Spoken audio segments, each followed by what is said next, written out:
They say, oh my God, I see the way you shine. Take your hand, my dear, and place them both in mine. You know you stopped me dead while I was passing by.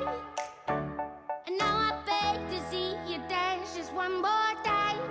Écoute mon ami, si aujourd'hui tu es dans le MLM, si aujourd'hui tu rentres ou tu commences à rentrer dans ce petit trou noir, voire ce grand trou noir, à toujours t'investir financièrement et à pas avoir vraiment de vente sur tes produits, c'est qu'il y a un souci et qu'il faut tout simplement prospecter différemment. Bonjour à toi et bienvenue sur cette chaîne où on parle marketing de réseau. Commence par t'abonner parce que c'est ici que tu vas avoir toutes les informations et toutes les semaines, on vous fait une update sur les dernières nouveautés, ce qui se passe, etc. On commence aujourd'hui par une présentation générale de ce qui est le marketing de réseau. Si toi aussi tu cherches à rentrer dans du marketing de réseau, tu te demandes si c'est une arnaque, tu te demandes si tu peux vraiment gagner de l'argent, est-ce que c'est un système pyramidal, est-ce que la société que l'on me propose est vraiment viable? Donc je vous explique ça de suite devant l'ordinateur. Alors, si tu t'intéresses au marketing de réseau et que tu ne sais pas encore ce que c'est, cette première vidéo va être une présentation afin que tu puisses comprendre ce que c'est, comment ça fonctionne et où sont les arnaques, où sont les choses qui fonctionnent. Donc le marketing de réseau va souvent être présenté comme une opportunité pour avoir un travail à côté de ton activité principale ou devenir une activité principale pour faire une augmentation de source de revenus ou une nouvelle source de revenus. Donc, il y a ce qu'on appelle un parrain qui va te parrainer, donc qui va devenir la personne qui va te présenter donc la société pour laquelle tu vas travailler, qui va te présenter les produits, et la chose qui est la plus importante, qui est censée te donner une formation dans le domaine de compétences que tu as besoin. C'est-à-dire que si tu vends un produit pour l'amincissement, si tu vends des formations, si tu vends quel que soit le produit que tu formes, à un moment donné, un commercial doit connaître le produit qu'il vend et il doit devenir un expert dans ce domaine-là.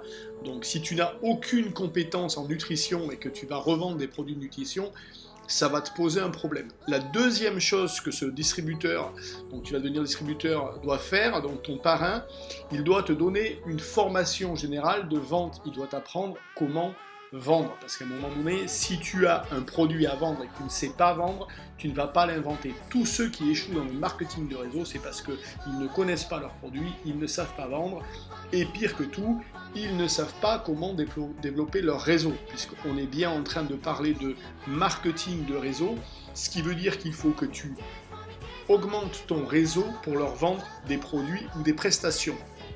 Donc, et ça se fait donc en vendant des produits et en recrutant de nouveaux distributeurs.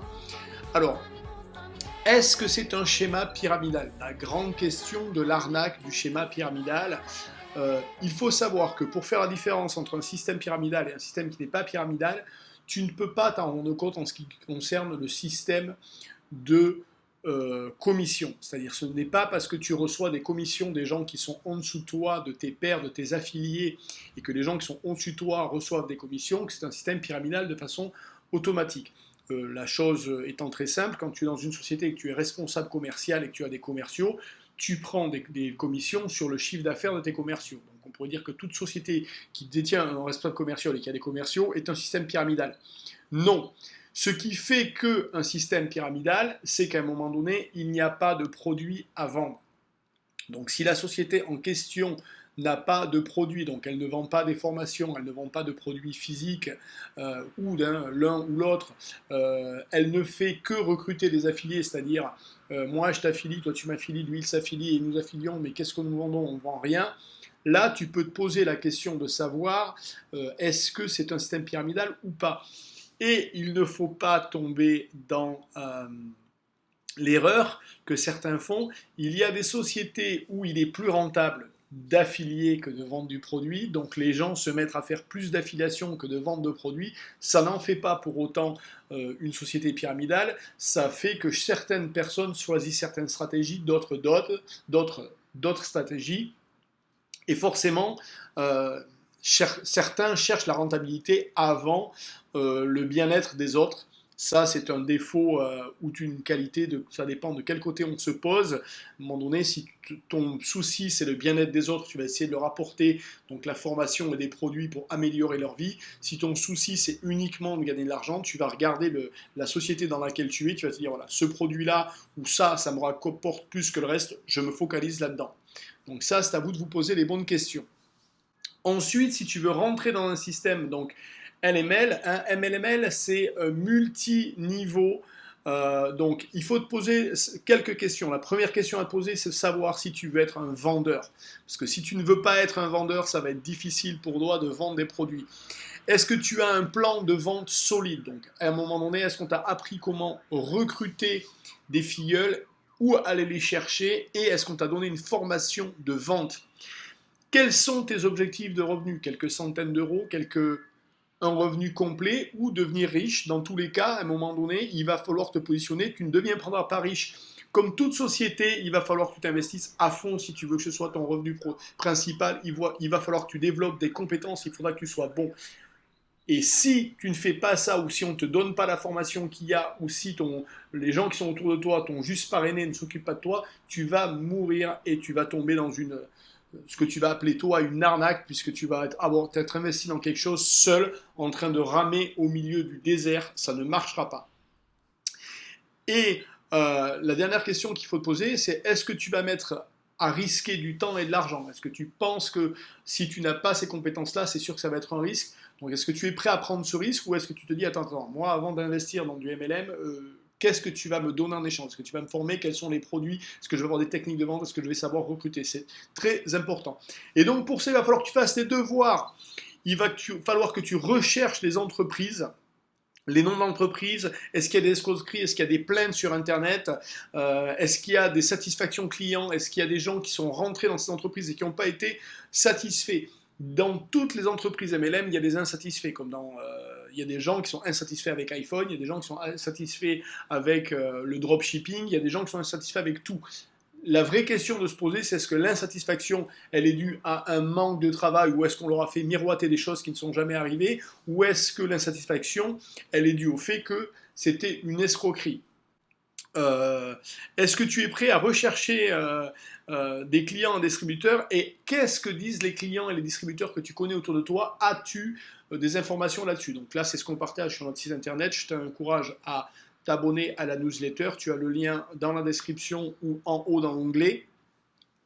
Il faut que tu considères les produits de l'entreprise. Donc regarde ce que l'entreprise propose et fais-toi une idée. Il faut que tu comprennes les coûts de l'entreprise dans laquelle tu vas rentrer. Est-ce que tu as un investissement à faire régulier toutes les semaines, tous les mois pour consommer toi-même des produits, pour parrainer? Est-ce que tu as des frais de déplacement? Est-ce que tu dois assister à des séminaires? C'est toi qui dois payer? Ou est-ce qu'il y a un frais d'entrée sur la proposition qu'on te fait et ça va arrêter là? Calcule bien tes coûts. Regarde depuis quand la société existe. C'est une société qui a 3 mois, 6 mois, moins d'un an et qu'elle a 1000 personnes ou 10 000 personnes d'affiliés. C'est peut-être le début d'une société florissante, mais je te conseille de partir plutôt sur une société qui vit au moins depuis un an et demi et qui a au moins un bon million d'affiliés. Ensuite, essaie de regarder les témoignages. Et ces témoignages, donc depuis combien de temps les gens sont dans la MLM, combien d'argent avez-vous gagné ou dépensé, quelles sont vos dépenses réelles, où avez-vous emprunté de l'argent, combien de personnes avez-vous recruté, combien vos recrues ont quitté l'entreprise et quel pourcentage d'argent ont reçu ces recrues. C'est hyper important que tu saches ça. Je vais t'amener donc sur les sociétés MLM et les gens qui gagnent de l'argent dedans. Donc les sociétés MLM de marketing de réseau, j'ai fait une liste des top 25, vous trouvez tout ça sur le site, allez voir. Donc on a Amway qui est fait quand même 8,8 millions de dollars. Nous avons Avon 5,7 millions de dollars, Herbalife qui est donc numéro 3, calculateur 5, Workaway, Mark UK, etc., etc. Donc, tu peux aller voir, j'ai fait la liste des 25 sociétés si ça t'intéresse là-dessus. Si tu as besoin d'avoir des informations sur ces sociétés, c'est notre travail de faire des avis toutes les semaines. Donc là, on a commencé à attaquer en faisant des avis sur Herbalife. Et je propose avec toi également sur cette chaîne YouTube les meilleurs revenus de ces sociétés MLM. Donc dans le top 100, nous avons Igor Albert qui gagne chez Success Factory 2 600 000 € par mois. Voilà, bon, ça c'est le premier. Et le 100e de cette liste, c'est Ming Lee qui gagne quand même 200 000 $ par mois, 2 400 000 $ à l'année avec jeunesse. Donc comme tu peux le voir sur le marketing de réseau, il y a des gens qui ont vraiment réussi. Il y a aussi des gens qui n'ont absolument pas réussi. À toi de te faire une idée. Rejoins cette chaîne YouTube, regarde nos conseils, lis nos newsletters. On fait toutes les semaines donc un article sur des sociétés. Là, on a commencé avec la société Herbalife. Donc, je fais une analyse complète des produits. Est-ce qu'on peut les trouver à meilleur tarif? Quelle est la qualité du produit? Quel est leur système de développement? Quel est leur système de publicité? Et ce à quoi il faut t'attendre si tu vas travailler chez cette société. Donc, voilà. Rejoins cette chaîne YouTube, abonne-toi si ce n'est pas le cas, rejoins le groupe Facebook, on partage ça tous les mois, toutes les semaines, pardon, et laisse-nous des commentaires. Le but de cette chaîne YouTube est de vous donner le maximum d'informations et d'éviter au maximum que vous fassiez engager dans des arnaques. Voilà, merci, je te dis à plus tard, ciao ciao.